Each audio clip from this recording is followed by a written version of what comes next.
Just মাছটাকে আমার এই সরিষার এই বাটার ভিতর ভাপিয়ে নিলাম। যেহেতু মাছটা কাঁচা ভাজা হয়নি, এই জন্য ভালো করে একটু ভাপিয়ে নিলাম। এবার আমি জল দিয়ে একটু জ্বালিয়ে নিব। নমস্কার বন্ধুরা, নতুন বন্ধুদের স্বাগত এবং পুরানো বন্ধুদের ধন্যবাদ জানিয়ে শুরু করছি আজকের রেসিপি। তো আজকের রেসিপি হবে সর্ষে ইলিশ। তো দেখতে থাকুন আজকের রেসিপিটা। তো রেসিপিটা কোনো অংশে ভালো লেগে থাকলে আমার চ্যানেলটির পাশে থাকবেন আর প্রথম থেকে শেষ পর্যন্ত দেখার অনুরোধ রইল। তাহলে দেখুন আজকের রেসিপির জন্য এখানে আমি নিয়েছি, এই দেখুন কালো সরিষা নিয়েছি 2 চামচ, আর 1 চামচ নিয়েছি আমি হলুদ সরিষা, আর এখানে কিছুটা কাঁচা লঙ্কা নিয়েছি।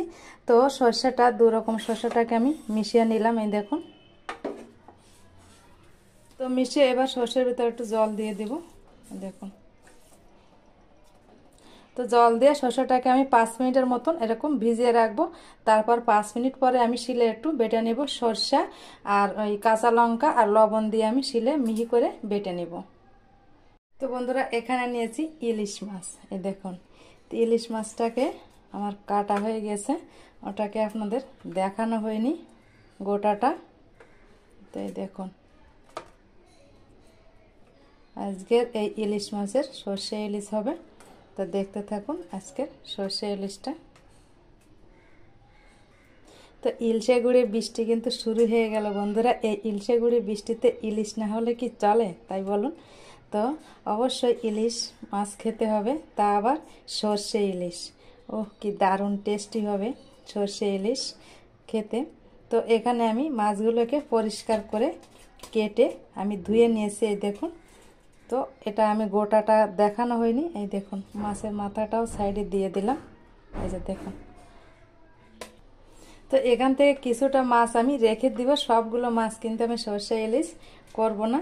এখান থেকে বড় দেখে আমি 4 পিস মাছ সর্ষে ইলিশ করব, এই দেখুন। এখান থেকে আমি এই 4 পিস মাছ নিয়ে নিলাম, এই 4 পিস মাছ দিয়ে আজকে সর্ষে ইলিশটা হবে। তো দেখতে থাকুন আজকের সর্ষে ইলিশের রেসিপি। তো প্রথমে আমি এই মাছের ভিতর দিয়ে দেব হলুদ গুঁড়া,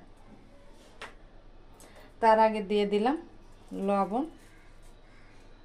দিয়ে দেব হলুদ গুঁড়া। এবার আমি দিয়ে দিব সরষের তেল। সরষের তেলটা কিন্তু অবশ্যই দিবেন এই সর্ষে ইলিশ রেসিপিতে। দেখুন 1 চামচ মতন। তা সরষের তেল, হলুদ আর লবণটা দিয়ে আমি একটু মাখিয়ে নিব, সুন্দর করে মাখিয়ে নিতে হবে মাছটাকে। দেখুন দুই পিঠ যাতে ভালোভাবে হলুদ লবণ যায় সেভাবে সুন্দর করে মাখিয়ে নিতে হবে। এই দেখুন মাছের তেল হয়েছিল। এখানে মিডিয়াম সাইজের একটা মাছ নিয়েছি, খুব বেশি বড়ও না আর খুব বেশি ছোটও না। দেখুন এটা কিন্তু আমার ভালোভাবে ম্যারিনেশন করা হয়ে গেছে। এবার এটাকে আমি 10 মিনিটের জন্য রেখে দেব। আমি এই সরিষাটাকে একটু শিলে বেটে নেব। কিন্তু আমি মিহিট করে বেটে নিয়েছি।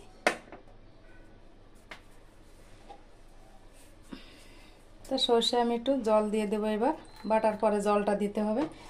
খুব বেশি একটা জল দিয়ে সরিষা বাটলে কিন্তু সরিষা বাটাটা মিহি হয় না। তো এবার আমি জল দিয়ে সরিষাটাকে একটু মিশিয়ে নিব, এই দেখুন সর্ষে বাটা। তো এটাকে কিন্তু অবশ্যই সেকে নিতে হবে। এই লবণ দিয়ে সরিষা বেটে নিলে সরিষায় কিন্তু কোনো তিতা ভাব আসে না। আর সরিষাটাকে যদি আগে ভিজিয়ে নেওয়া হয়, দেখুন। এবার আমি সেকে নিব। তো এই দেখুন একটা ছাঁকনি নিয়েছি, এই ছাঁকনিতে আমি সরিষাটাকে সেকে নিব, এই দেখুন। কিছুটা সরিষা দিয়ে এভাবে চামচ দিয়ে এইভাবে একটু ঘুরিয়ে নিলেই হয়ে যাবে। সরিষাটাকে কিন্তু 2 বার সেকে নিলাম, একবার আমার সেকে নেওয়া হয়েছে, এবার আর একবার সেকে নিলাম। অনেক সময় ছাঁকার সময় কিছুটা পড়েও যায় উপর থেকে। আমার ছাঁকনিটা ছোট, ওই জন্য আমি 2 বার সেকে নিলাম, এই দেখুন। খোসা বেরিয়েছে, এই যে বাকিটা খোসা তো এই প্লেটে রেখে দিয়েছে, এই দেখুন। তো এই খোসাটাকে আমি এবার ফেলে দিব। এবার আমি বাকি কাজটা করে নিব, দেখতে থাকুন, সঙ্গে থাকুন আমার। তো এদিকে কড়াই দিয়ে দিলাম, কড়াইটাও ভালোভাবে গরম হয়েছে। এবার কড়াই দিয়ে দেবো সরষের তেল। তো সরষে ইলিশে আমি সরষের তেল দিই রেসিপিটা করব। সরষের তেল দিয়ে করলে ভালো হয়। দেব কালো জিরা 1 চামচ পরিমাণ। কালো জিরাটা দিয়ে একটু নেড়ে চেড়ে দেব। এই দেখুন এখানে আঁচটাকে আমি একদম লো ফ্লেমে রেখে দিয়েছি। আর এখানে দিয়ে দেব হলুদ গুঁড়া, এই তেলের ভিতর দিয়ে দেব হলুদ গুঁড়া। আঁচটাকে কিন্তু অবশ্যই লো ফ্লেমে রাখতে হবে। তো হলুদটা দিয়ে একটু এভাবে নেড়ে চেড়ে দেব। তো হলুদের কাঁচা গন্ধটা চলে গেল। এবার কাঁচা গন্ধটা চলে গেলে এবার আমি দিয়ে দেব সরষে বাটা।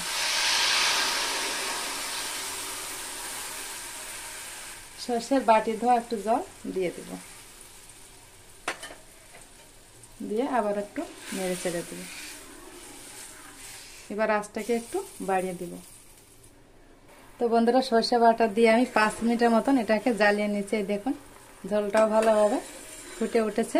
এবার এর ভিতর আমি দিয়ে দিব মাছ। এই দেখুন ইলিশ মাছ।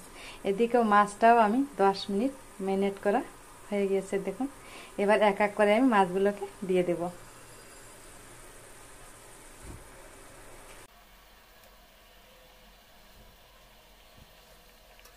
তো এক এক করে আমি মাছগুলোকে দিয়ে দিলাম। আর মাছগুলোকে দিয়ে এভাবে একটু ভালোভাবে মিশিয়ে নিব মশলার সঙ্গে। তো মাছটাকে দিয়ে আমি কিছুক্ষণ ঢেকে রেখেছিলাম। এবার ঢাকনাটাকে তুলে নিব। এবার আমি একটু মাছগুলোকে একটু উল্টে পাল্টে দেব। দেখুন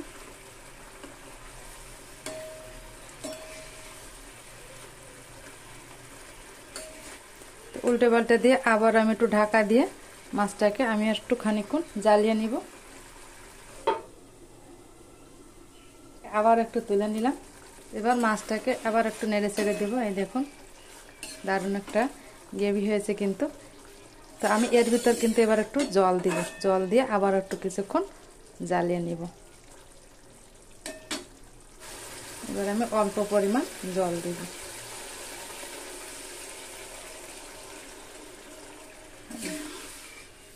জল দিয়ে আবার ঢাকা